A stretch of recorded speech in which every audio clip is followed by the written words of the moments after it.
Soy José Miguel Rivero Martín y soy el director de la planta de Calvo Conservas en Carballo, en la provincia de La Coruña.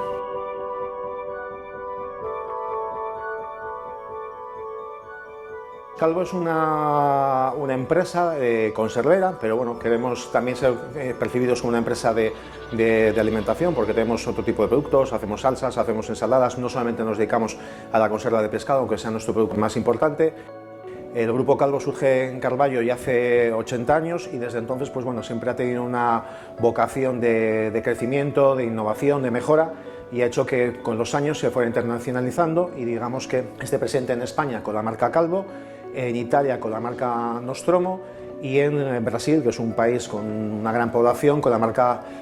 Gómez da Costa. Tenemos plantas aquí en España, en Carballo, como decía, y tenemos plantas de producción tanto en El Salvador como en Brasil. El Grupo Calvo está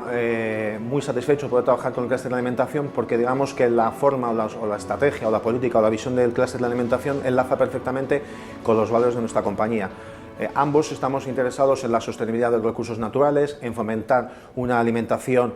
sana y natural para el consumidor, y tanto el clúster de la alimentación como el Grupo Calvo pues estamos muy interesados en la innovación, en el aportar nuevos productos que satisfagan las necesidades del consumidor. En Galicia el sector alimentario es un pilar básico de la economía, trabajan 28.000 personas en el sector de la alimentación, supone una importante